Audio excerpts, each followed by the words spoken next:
Okay, now there's lots of fun bits to calculus with trig functions. I'm going to try and give us a review of how to integrate not any of the inverse functions yet, we'll just do the regular ones. I've got 10 that I want to go through. Okay, so in each case what I'm going to do is I'm going to show you the result which leads to the integral. So it might be the derivative result or a particular identity that might help us with it.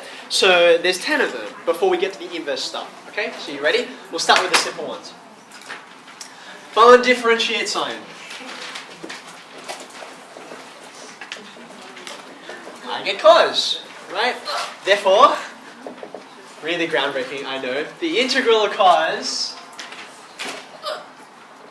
if we're thinking in definite integrals, is sine x plus your constant. Okay, so far so good. It starts nice and gently. Let's move on. If I differentiate cosine, you have to watch for the change of sign, right? Oh, get it? Change of sign? Anyway. So therefore, if you integrate sine, you're just going to get, now remember, this negative here, there can be one out the front and one outside the integral to make it positive, okay? So what that's going to land you on is negative cos x, okay? 10.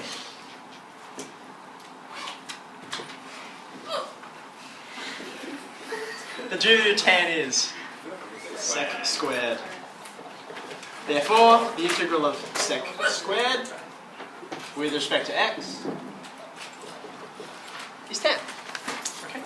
Alright, now, I've got sine and cos and where they come from. What if I integrate tan? Because integrating cos gives you this, integrating sine gives you this. The integral of tan is a little different because it's chain rule, right? It's a reverse chain rule because it's what you get is a log function, if you remember. So which log function do we differentiate to get tan? Log of the chain rule for log functions, right, is going to be whatever this thing is in here.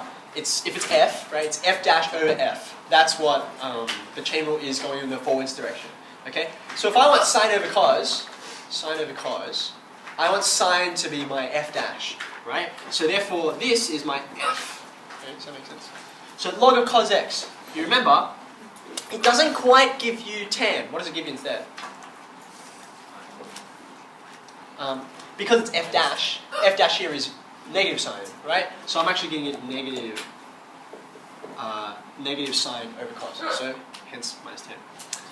Therefore, if I'm integrating tan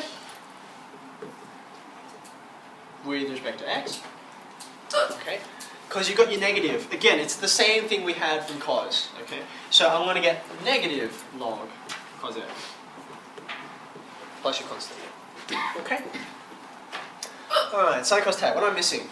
Okay, of course, reciprocal functions, yeah? So, 5. Let's do it in the same order, sine, cos, tan, okay? So, the reciprocal of sine is cosec, right? What was the derivative, do you remember? With sec and cosec, we start with this and then we add something, okay? So I'm going to have minus cosec. What do I add to cosec? What pairs up? Cot, exactly right. Okay? So therefore, if I integrate cosec cot x,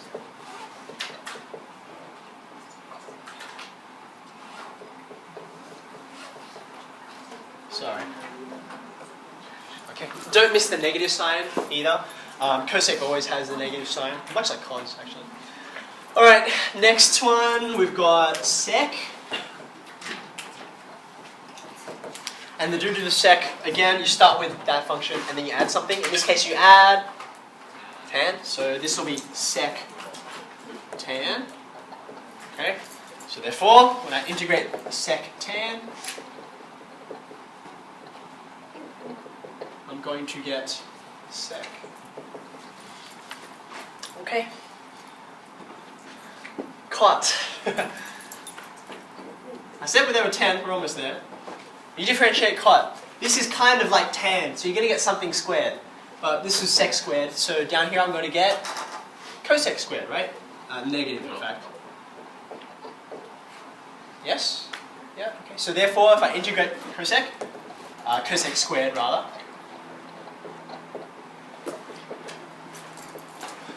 what's the negative? I'm just going to end up with negative cot. Okay.